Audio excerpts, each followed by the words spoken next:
The presentation I'm about to give is slightly unusual. It's in so much as that when Ray normally comes to give a presentation about a rail accident or an incident, we tend to speak about direct causes and what recommendations we've made to avoid the reoccurrence of something happening in the future. The presentation today is not a full history of the site of Grange over Sands or how the drainage there was managed.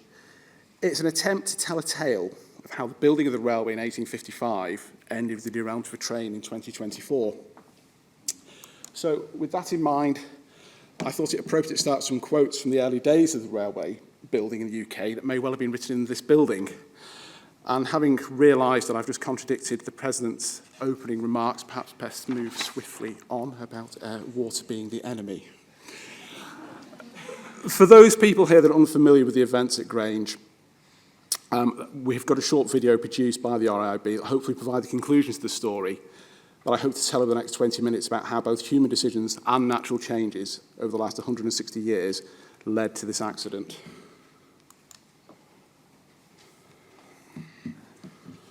At around 6:05 on 22nd of March 2024, a passenger train travelling at 56 miles per hour derailed on the approach to Grange over Sands station after a void opened in a section of embankment on which the train was travelling, leading to the rails under the train losing support.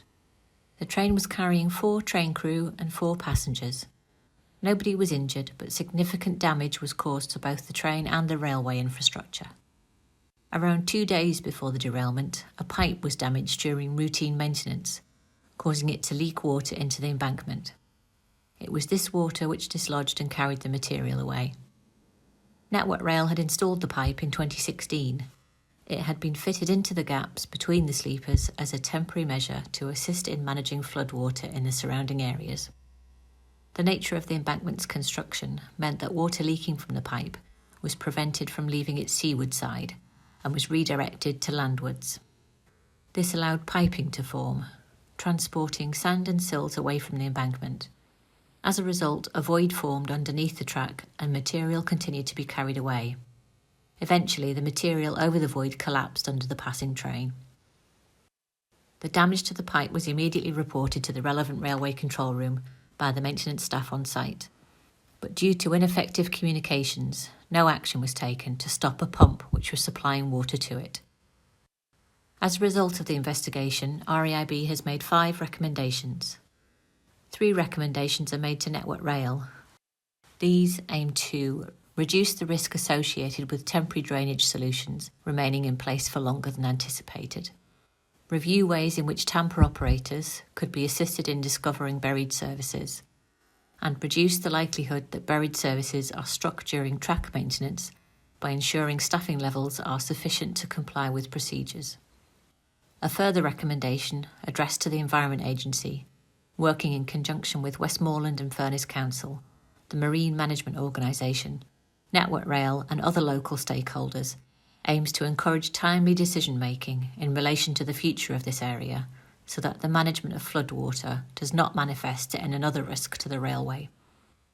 A recommendation is also made to Eversholt Rail Leasing Limited, the train's owner, working in conjunction with Northern Trains, the train's operator, and CAF, the train's manufacturer. This final recommendation aims to reduce the risk of a derailed train being struck by a train on the adjacent line due to an interruption of the power supply to cab communication and warning systems.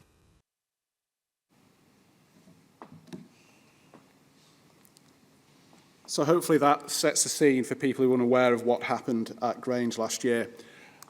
Where are we? Well, Grange is a small town located in the northwest of England, north side of Morecambe Bay. A few miles south of the Lake District, and the Kent Estuary is located in the northeast corner of the bay. So the flooding at Grange isn't new. These are some of the main drainage features at the site. The water that caused the incident, in effect, is trapped behind the embankment that the railway has formed. So it can either escape through the tidal gate to the east, or via the aptly named seldom seen culvert to the west via the Meathorpe Road drain. how this drainage has been constructed, maintained, altered, managed, and occasionally neglected was an underlying factor in the accident that we just saw. So this is a typical photo of flooding at the site. It's not a new phenomenon. We've had reports of flooding going back to the 1950s at this location. But without the construction of the railway in 1855, there wouldn't be a golf course. And in fact, there wouldn't actually be any land at this location. So the Furnish Railway was opened in stages between 1846 and 1857. It was made to link the mineral industries in the area to the wider country. And the Act of Parliament authorising construction of this section of the railway at Grange was very specific.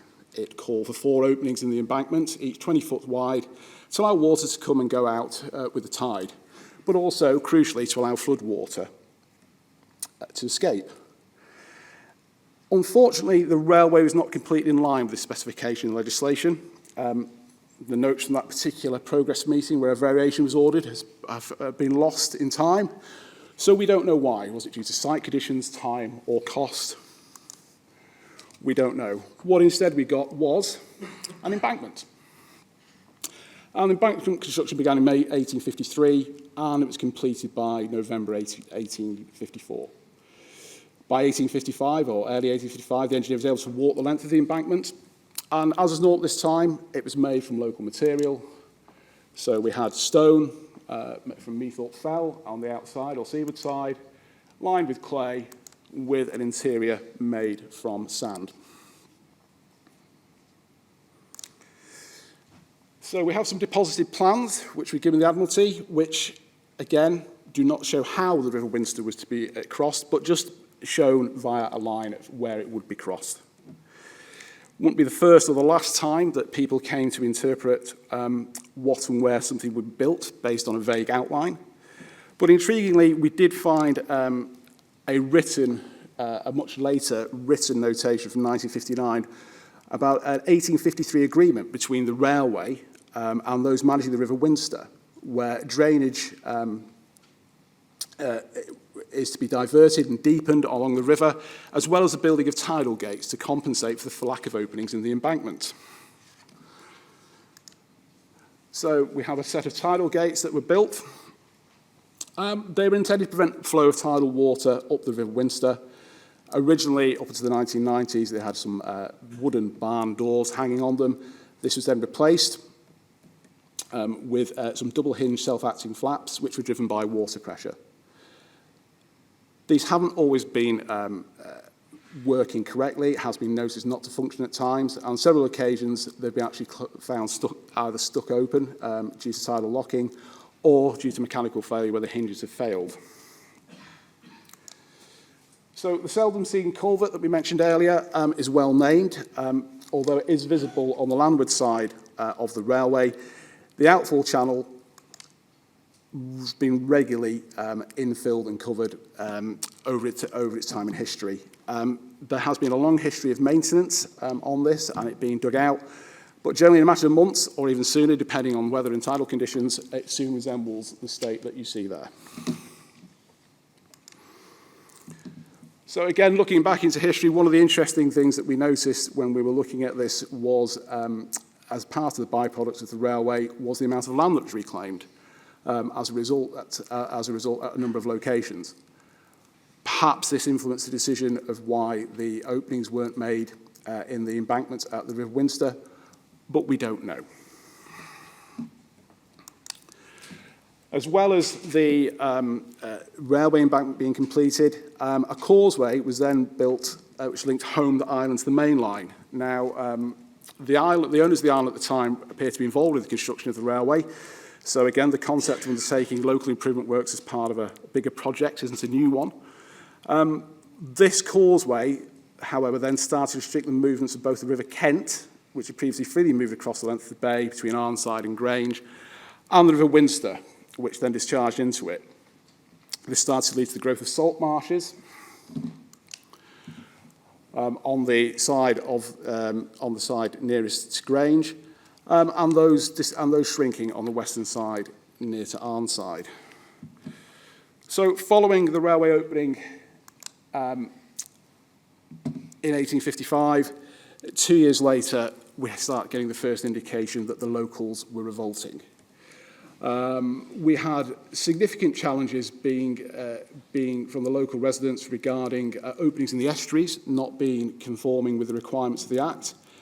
And on the 16th of March, 1857, the Admiralty sent an investigator to Cumbria to call a public meetings to hear complaints on how the railway had been constructed. Now, we have his diary, and from his diary, he noted that no complaints had been raised with regards to the River Winster crossing and how it changed from the specification, but there had been a slight deviation of the Winster from the submitted plan. We go on to 1874, and by then the railway had to make significant modifications to the constructed drainage arrangements near the embankment. An agreement was signed to construct a boulder wall from the River Winster's outfall to go over the Sound to join the River Kent, probably indicating that, in effect, the drainage was not working as had been designed. We go a few years later to 1899, and the railway is entering into further legal agreements on how to change the drainage and how it should be managed on this time on the landward side of the embankment. So the original map, which was associated with this agreement, has been lost, but with a copy of the agreement, we did find what we presume is a non-original biro sketch that was made by a later author, which, broadly speaking, could be it seems to agree with what was in there. So points A, B, and F are locatable based on the description of the agreement. Other points, they're assumptions, but they seem to be fairly reasonable. So under this agreement, the council suddenly became responsible for repairing and raising the road between points E and D.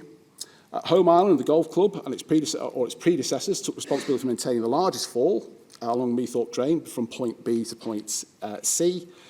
And the railway became responsible for clearing out the drain from point B to point A, but in exchange, it was released from any responsibility to keep the seldom seen culvert open. Further changes in 1902 involved the Duchy of Lancaster selling the foreshore to the local council, and along with that sale became the responsibility of the local council then from preventing the main river from becoming blocked. I think that's definitely a case of buyer beware. So what has that led us to? What has that led us? Well, that shows that that's shown us that from before the railway was constructed, and here's a plan from 1847, where we can see where the River Winster and the River Kent are.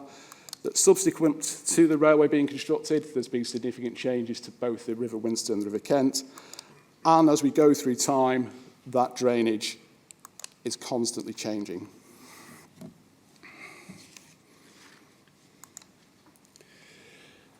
Following the change of ownership of the foreshore, records mentioning drainage issues do appear to be sparse. Meathorpe Marsh, the north of the site, was reclaimed as part of a works package to alleviate poverty during the Great Depression.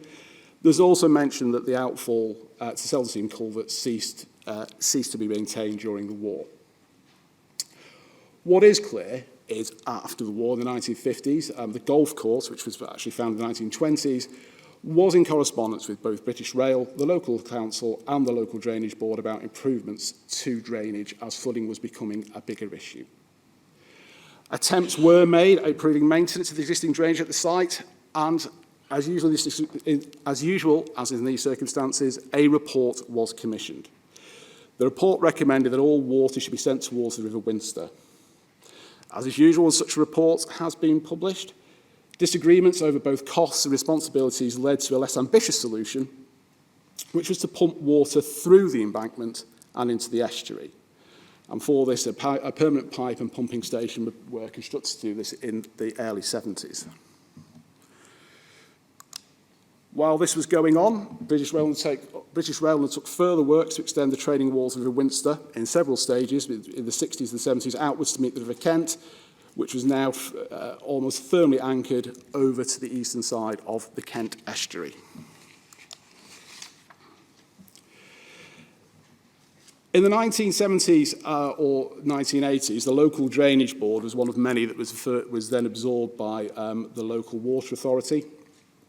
In this case, it became part of North West Water, which then merged with Norweb to become United Utilities.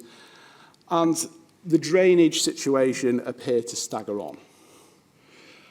During the 1990s, when Railtrack was formed from British Rail, there was some energetic local correspondence between the golf course and Railtrack over both the price for the price the golf club were paying for a license to pump water through the embankment, but also to discuss sort of other localised drainage issues in the area. From that also, the golf club engaged with the local authority and the newly formed Environment Agency to see whether or not that they could open a new discharge for where they were pumping water into the estuary. In 2012, the EA came up with a feasibility study for drainage at the site. Ironically, one of the recommendations being the reformation of a local drainage board at that site. The profile of the site then was raised again in 2015 when the local MP wrote directly to the Chief Executive Network Rail. Then a large stakeholder group was formed to look at the problem going forward and what could be done to resolve it. Again, another report was undertaken, which basically summarised the problems being as such that a pumping solution was probably the only feasible option at this site. We now have a large number of stakeholders that are involved. Some of them are on screen there. There are at least 5 or 6 others. So we've moved from a situation where previously, 20 or 30 years before, there was 3 or 4 stakeholders to now where there are in excess of 12 or 13. Permits to undertake any sort of work on the foreshore in the bay involve multiple agencies, and this complexity meant that no single organisation has emerged in this time as the overall guiding mind as to what work to undertake at the site. The outlets the seldom seen culvert, I should say, was reopened, but then had closed again by the end of 2021. In 2023, the coastal groups produced a shoreline management plan for this location, which ended with it being a case of it was going to be a hold the line, with the railway embankment being deemed to be the flood defence for the area. What did this mean for the water? Well, it meant that we went back to the Network Rail report, which meant that temporary pipe was installed because the pipe through the embankment could not cope. And that was installed in June 2016, with a second pipe being added in November of 2016, with additional pumps being supplied by Network Rail and the local council to help with the problem temporarily while a longer-term solution was developed. You can see there the pipe installation in 2016 and the damage, or the photograph of the damage that was taken on the night it was struck by the tamper. So what did this leave us as by 2024? Well, in effect, it left us with the end result was a drainage system that relied on a number of pumps and temporary outfalls to control the flooding issue. The system was only thought of in terms of risk of further flooding. We can find no evidence that the effects of the failure of that system on the railway infrastructure as it passed over or through it was really ever considered. The damage to the pipe ultimately led to the view we see now of the void formed underneath the track bed, which caused the derailment of the train. But so far I've spoken about some of the changes that have been brought about by the construction of the railway and its effects on the surrounding area. But what about changes that have happened at the same time period that are outside the railway's control? It's been mentioned already about climate change and the effect that that's having on drainage systems. Due to the climate change, the amount of winter rainfall adjacent to the site has been increasing since the first records were taken in 1836. The Met Office notes that since those records first began in 1836, the 5 wettest winters have all occurred since 1990. This increased volume of water undoubtedly has placed a demand on the drainage system, which was designed to cope with a volume of water that was far less when it was originally built in the 1800s. Other local changes have included that of peat extraction, which was once a common practice across the Lake District, but since the 1990s, our increased understanding around the potential of peat bogs as carbon sinks has led to increased protections for such sites. However, previous extractions of this resource have impacted the land's ability to store rainfall and gradually release it into the rivers and streams. Similarly, the effects of peat extraction, the removal of lots of upland forests since the 1850s has also increased the capacity for grazing of sheep, but has also increased the speed for allowing rainwater fall in upland areas to reach rivers and streams quicker. Our increasing use of how we artificially control the flow of water, either through a whole drainage system or in parts of it, and the changes that has on deposition and sedimentation, can also have unforeseen effects. And in this case, we've seen how the River Winster, where it meets the River Kent, has silted, and various attempts at extending training walls and at reducing, then taking those training walls down have been made to try and relieve this effect. But what can we take away from Grange over Sands? Much of the information I've shared with you today didn't fit into the direct causal chain of derailment. The backstory of the history since the railway was built was based on incomplete and fragmentary records held by numerous public and private entities and individuals. In the end, it did enough. It told us why a temporary pipe installed in 2016 was doing, why it was running across the railway embankment that was built in 1855, and how it was struck by a machine maintaining the railway in 2024. It told the tale of individuals and organisations making decisions, unaware of how that would affect a system that nature had been running quite successfully since the last ice age. A story of how changes, both natural and artificial, made adjacent to and outside the corridor of the railway could impact a drainage system over a wide area. How increased fragmentation and loss of corporate knowledge meant that resources and energy have to be diverted into establishing simple questions of ownership, responsibility and liability. Hopefully, it might make all of us think about how best we can manage such issues going forward, what we as an industry and as a country can do to rise to the challenges that we will increasingly face. To bring the story to a close, here are the thoughts of the Chief Executive of Network Rail following the tragic events at Stonehaven, which saw 3 people killed and 6 injured. This brought the stark reality of managing infrastructure in the UK in the 21st century into sharp focus. How well we have managed that challenge going forward will possibly be the subject of a similar presentation here in 150 years' time. Thank you for your kind attention.